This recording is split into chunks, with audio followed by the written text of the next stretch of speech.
potted bomb out in the flat for a first down, and then he really kind of started attacking down the field. Did everything just start clicking for you at that point? I wouldn't say that. I just said we had some good plays called. So credit to Coach Brian. We executed well up front, and the receivers got open. Makes my job easy. Just continuing to, get in rhythm and take what's there. It's going to be kind of the challenge every week. And I just, if that's the line of demarcation for today, then it is. But that's what I strive to do, every game, every play. Jeff Johnson. Yeah, congrats, Spencer. Did you guys do anything special for Coach for his 100th, Big Ten, victory there in the locker room? Yeah, he just got a game ball and a standing ovation. So, obviously, no one would rather play for. Great coach, outstanding accomplishment, especially at a historic place like Penn State. What an accomplishment. Mark Emmert. Yeah, Spencer, I thought one of your big plays there was that 2nd and 16 pass where you found regaining it for 26 yards. Can you talk me through that play, what you saw there? Yeah, they're playing, post safety. Nico did a good job getting the seam and, made my job easy. Line did a good job blocking. Just throw and catch. It was good. Chad. Hi, Spencer. Third, you don't see a lot of QB sneaks from the 3-yard line on 3rd down, but you guys obviously you felt like that was going to work. Why did you think that? It's the guys up front. Our Tyler Linderbaum, our guards, Cody, Justin Britt, whoever's in there. It's clear, it's not me. I'll tell you that much. I'm not the strongest of the litter. Just a great job up front, getting the push. I'll take those guys against anyone. Spencer, wondering if you had a view of Davion's interception and what you thought of the big man rumbling in. Yeah, I was right on the sideline because we were, staying ready in case we had to go out there and finish it off. And, at first I was yelling, get down, get down. And then, saw him run down the sideline, saw him, Euro step or whatever it was. At that point, I was just, my jaw dropped and I was in awe. A heck of a play by him. Obviously, a great player, but what an amazing play. Mark Emmert. Yeah, Spencer, did you guys talk much about the 6-game losing streak against Penn State and maybe the history in this building for Iowa in recent years coming into this game? Yeah. All week we've been saying how much respect we have for this program, Penn State. They're a great program, historic program. We haven't beat them in 10 years, I believe, and haven't won here in 10 years. So this was special. No player on this team had ever beaten Penn State. And they're a good football team. So it was hard. It was hard all game, and great team win. Scott. Yeah, take me through that last 53 seconds of the first half there, where you were able to go the length of the field. He hit I think 3 passes there in a row, and got you all the way up to the 1-yard line. At what point was it? Let's go for it. Let's make this happen. We had all 3 timeouts, I believe. We had good field position. So at that point, it's let's go for it. Let's get some points. Obviously, after you hit a couple plays, you're thinking, all right, let's get a touchdown. At first, you start thinking we just want to get points out of this. But, it was a great job all around. I think as a unit offensively, a lot of nice plays. And I think it was Mekhi, finished it off with a really nice run. So that was definitely huge. We have time for 2 more questions for Spencer. First one, Chris Werner. Hey, Spencer. I'm just wondering, it's kind of the 3rd straight game you've gotten the run game really going. How does that open up things for you in the passing game? Yeah, it opens up the naked game. It opens up the play action game. It's huge. Slows the rush down. Makes the linebackers late into their drops and if they're in zone coverage, whatever it may be. So it's very important. Helps our rhythm offensively. So it's huge. Scott, do you have a question? I was just going to ask one more thing about that quarterback sneak. It seemed like it took them 6 years to actually raise their hands, and you were already in the end zone. I think you were walking to the sideline. Did you know that they didn't call it right away? I actually had no idea. I'm happy you said that because I didn't know because it was obvious. Like that wasn't even close. Like we were in. So I was just coming off the field, touchdown. But yeah, no, I did not know that they did not call it right away. It was like they were confused, like you were so far into the end zone that they didn't know where you were. Yeah. Hey, it happens. They're people. They're humans. Okay. Okay, thanks, Spencer. Thanks, guys. See you later. Next up, we'll have Zach Van Valkenburg. If you have a question for Zach, raise your hand. Looks good, Shane. Okay, first question from Mark Emmer. Yeah, Zach, a lot of big plays by the defensive line today, but can you give us your view of that last one by Davion Nixon? He can move pretty well for a 305-pound guy, huh? Yeah, that was amazing. He's definitely the most athletic guy on our D line, especially that's especially extraordinary coming from someone on the inside. I was running down the field and I wasn't going to catch him either, so that was amazing. Jeff Johnson. Yeah, Zach, can you kind of talk me through your guys' mindset there after they get the two kind of quick touchdowns to make it a game? Clifford's in. A different. Can you hear me? Yeah. I'm sorry. You're breaking Yeah, up. Yeah. So okay. I'm sorry. Yeah.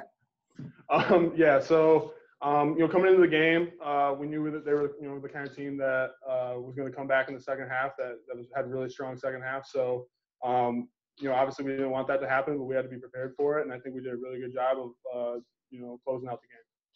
Thank you. Chad Leistico.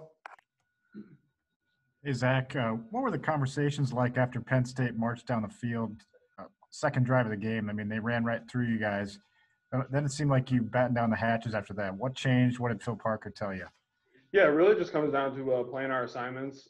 We just weren't doing the little things right, and that has a big effect. Wasn't anything crazy. They weren't gashing us. It was just little chunks, little it was death by inches, and we did a good job of closing that down. Scott. Yeah, 10 different players had at least a partial tackle for loss. Just seemed to be quite the defensive effort, just swarming around the ball and getting pressure. What was it about this game that enabled you guys to get so much penetration and to put them back behind the line of scrimmage?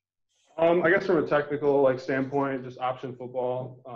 As long as we're on our assignments, it makes it kind of tough on them.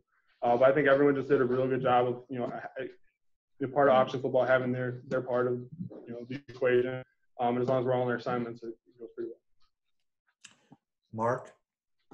Yeah, Zach, can you talk us through those two fumble recoveries? It seems like you're kind of always in the right spot at the right time.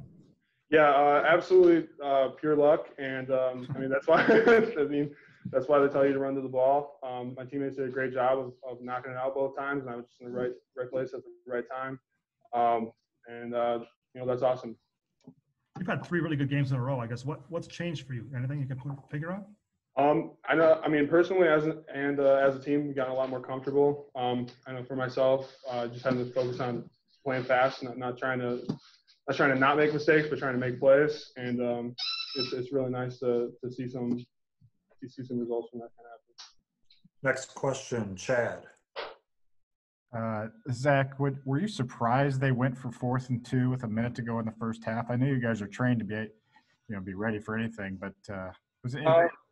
Absolutely not. I think they're that kind of football team, and we were ready for it. And you gotta respect that. So I mean, we were ready for it. Not much more you can say about I guess how big was that stop for you guys? I mean, a minute left before the half, all of a sudden, and then the offense turns into 7 points. Oh no, that's awesome. Whenever you have 3rd and 1, and that turns to 4th and 1, and then turnover on downs, we consider that a turnover. That's huge for our defense, and that really was a big turning point of the game. Next question, Mark Emmert. Yeah, Zach, you guys had 4 turnovers, and the defensive line was involved in all 4 of them, I guess. Can you maybe just talk about what the defensive line is doing particularly well right now to be that impactful? Yeah, like I said before, we're really focusing on doing our individual assignments. But when you have those plays, we have the opportunity to make those plays, make them, and I think we have a lot of good synergy as a unit, and that's obviously showed tonight. Scott? Yeah, what was the locker room like, and especially with Coach Ferentz and this milestone that he reached today? Yeah, it was really exciting. It was great energy. Obviously happy to get the win after such a long slump here, especially and just a win over a good program, and we're excited for that. Obviously, coach is 100 to win. He gets emotional in a lot of different situations. Was he emotional in the locker room?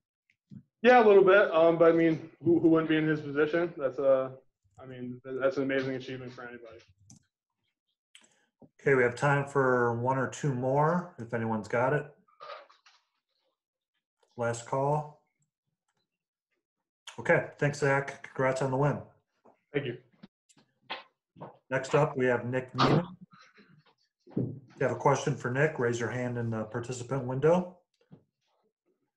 Thanks for joining us, Nick. We'll start out with Chad Leistico. Hey, Nick, great game. You had 13 tackles in the first half, 17 for the game. Is that one of the more active games you've had in your life? Yeah, I mean, I think that's the most I've had, so for sure. Yeah. What kind of led you to the ball so much? Was it the option, or were you just having a good game, or what?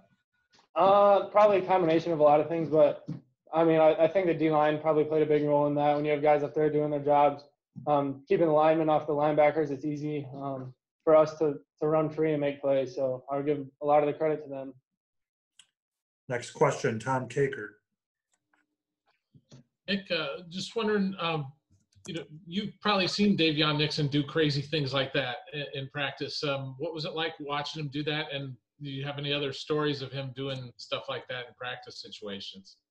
Yeah, I don't know if you guys have till about midnight, but that's probably how long it would take to tell those stories. But no, that was a great play by him. I was kind of watching from the back, and I just saw him take off.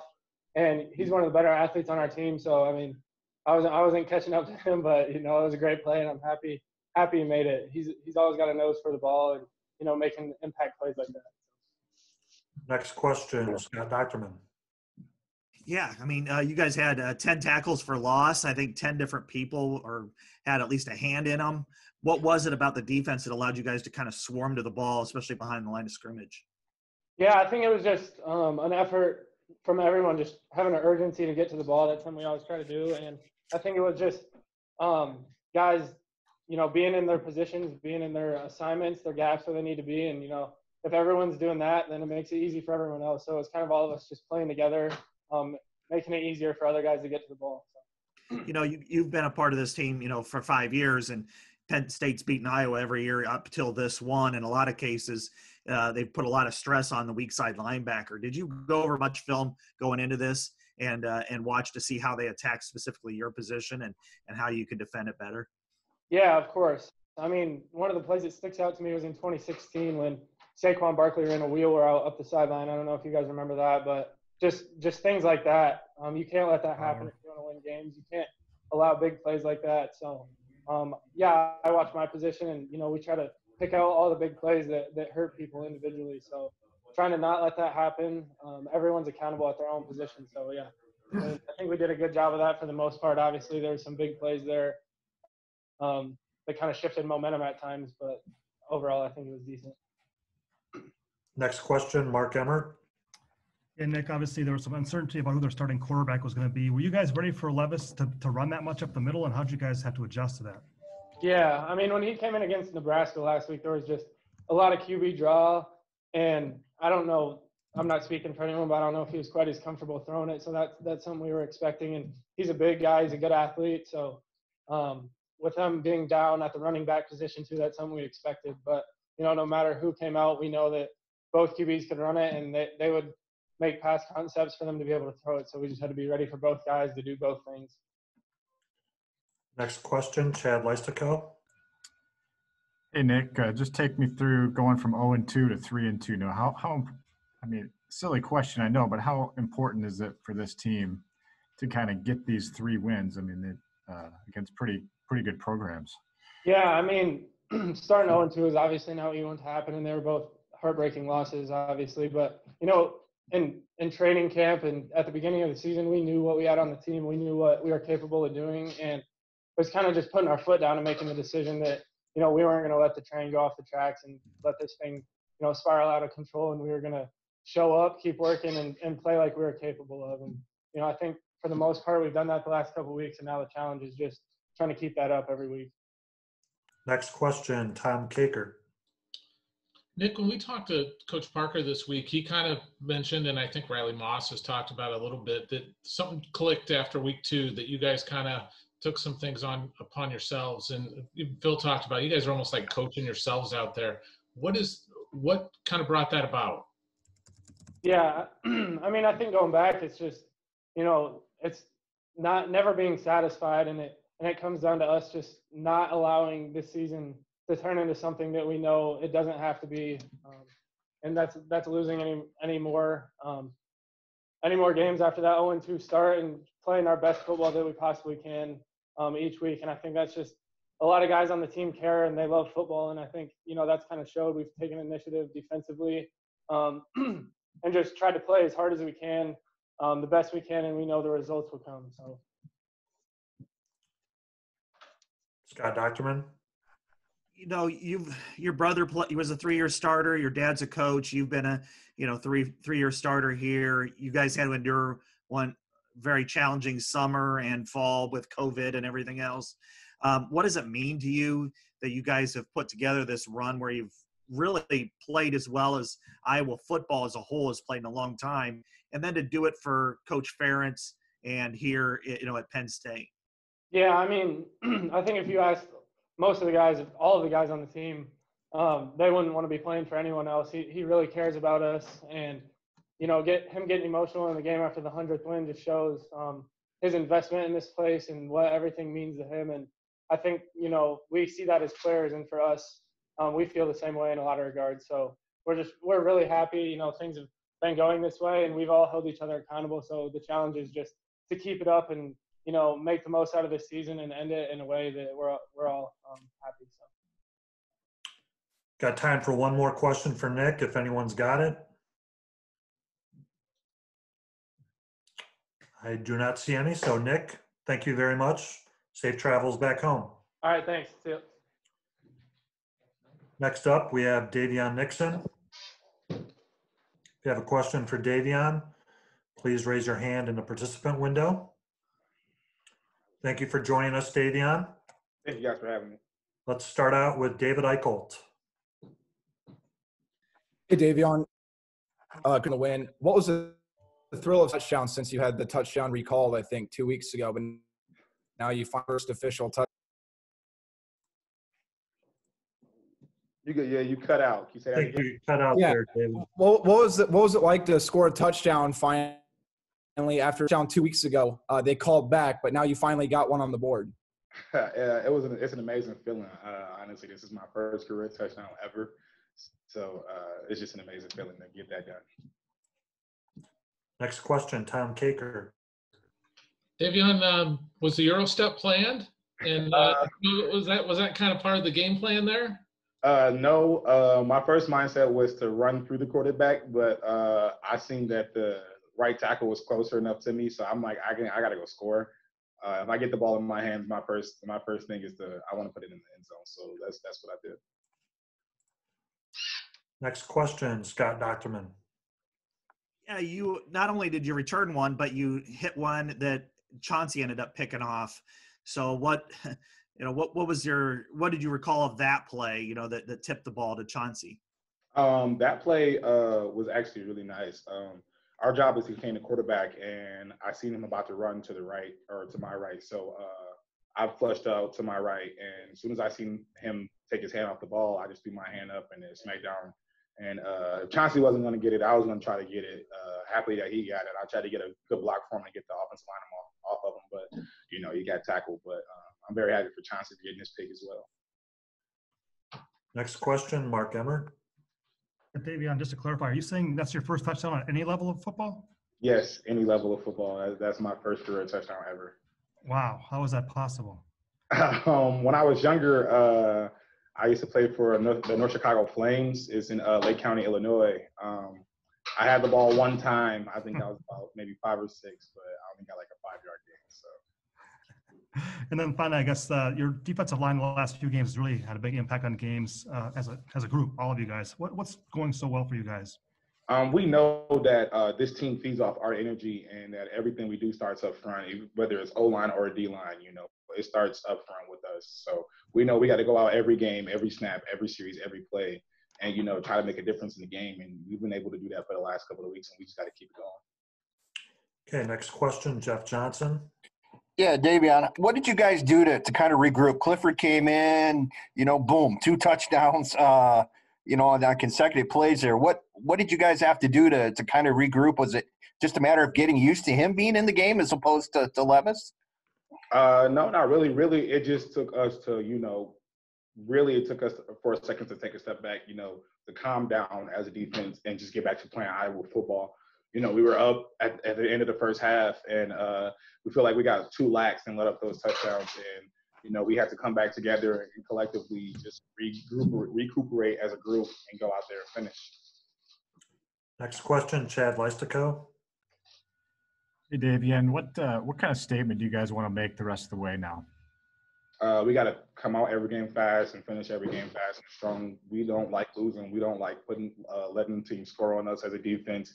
And I'm pretty sure as the offense, they hate, kicking field goals. They like putting the guys in the end zone. Our statement for the rest of the season is just to come out and be the best Iowa football team we can be. Okay, we have time for a couple more for Davion. Next question, Mark Emmert. And Davion, back to that pick 6. What did you see on that play? Obviously, he didn't expect you to be where you were. What were you reading there? It was really just a great play call by our coach, Coach Parker, and Coach Wallace called a blitz. And so my job at that point was to get outside contained. And the quarterback's been dumping it down to the running back the whole game to the flat. And I just kind of waited for his eyes to get big. And once I seen him about to throw it, I knew that was the moment that I was going to get the pick. Peter said he was telling you to get down from the sideline. Did you think about ever not running? I didn't even hear anyone say get down. I just knew that once I had the ball in my hand that I was going to the end zone. That was my goal. I had to score. Okay, last question for Davion. Scott? Yeah, I mean, last year you had a really good year rotating, but this year you've taken off. I know you entered today as the TFL leader in the Big Ten, and I'm sure you're still there or close to it. What is it about this season that you've been able to just take off and be one of the most dominant players on any field, no matter which game you're playing? Last year, it was really just, we had more guys that were more experienced, like Cedric Lattimore and Sam Brinks and guys like that, Brady Reed. We had more guys that were more experienced. So they were out there a lot more than I was this year. I'm the more experienced guy on the field, and so I get more opportunities to make more plays. That's pretty much all it is. Okay, thanks, Davion. Thank you guys for having me. Yep. Okay, our last student athlete will be Brandon Smith. If you have a question for Brandon, please raise your hand.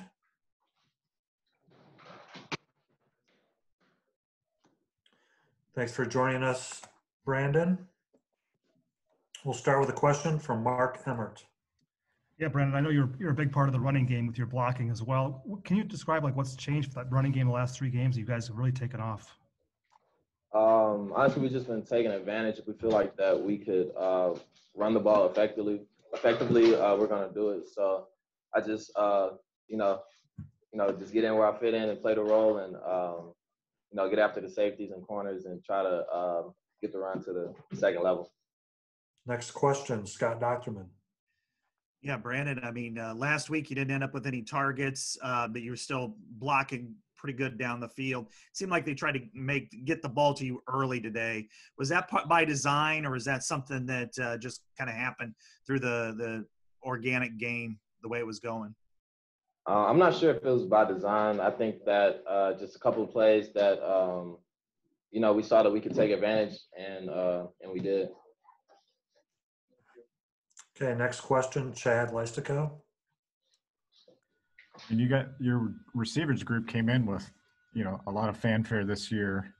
It seems like you guys are really leaning on the run game. Are you guys cool with that as a receiver group? Well, naturally as a receiver, we want to be the guys, with the ball and make plays. But as long as we're, keeping the train rolling, the team's winning, we're fine as well. If we have to get up after those safeties and corners, we'll do it. But when the ball is in the air and they call on a number, we're definitely going to make the play. Next question, Mark. Yeah, Brandon, obviously you had 3 straight losses against these guys in your career. I guess, was there satisfaction for you to finally beat Penn State, or what was that feeling like? Yes, I feel like that this win felt a little more sweet just because since my time here, we haven't beat these guys. So it definitely made it a better feeling after the win. Chad? What have you seen from Spencer Petras in his growth out there? Is he pretty calm? Yeah, he's getting a lot better since the first game. He still got some things to work on, but you know, everybody has to remember that it is his first year starting. And I remember when I was a freshman, my first year on the field, I was, you know, shaking in my cleats. So and also he's a quarterback. He has a lot of things going on. So we're here basically, you know, to help him, bring him along with the team. Scott? Yeah, there are a lot of teams that have struggled in this type of year, and if you had a bad start, they go away or they haven't played very well. In you guys' case, after everything you went through during the summer, this fall, you start 0-2, 2 close losses, and yet you're playing as good a football as Iowa has in at least 5 years. And what is it about this team that's enabling it to just look forward and play without having, okay, you're probably not going to win the national title, but be able to play and dominate teams the last 3 weeks? Just having like a new day, new play mindset. Whether you do good or bad, flush it into the next play. The same goes for the next game. Whether you did great the first game or you did terrible the first game, you always have another game to improve and do better. So we just have, short memory and just keep the train rolling. Next question, Jeff Johnson. Yeah, Brandon, from your perspective, what was the locker room scene like? You know, with Coach getting his 100th win, and what did you see? What went on there? You kind of cut out. Hello. The question was, what was the locker room celebration like, knowing that Coach Ferentz won his 100th game? Oh, yeah, we he got a game ball for that and everything. There was a really fun environment. Everybody was hyped, loud, singing. There was music, and we were just cheering for Coach and cheering for the team. Next question, Mark Emmert.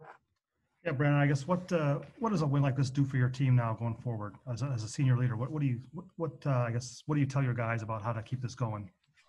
I mean, obviously we see what we can do. We see how we could, perform on the field, and we just want to, keep going and keep progressing.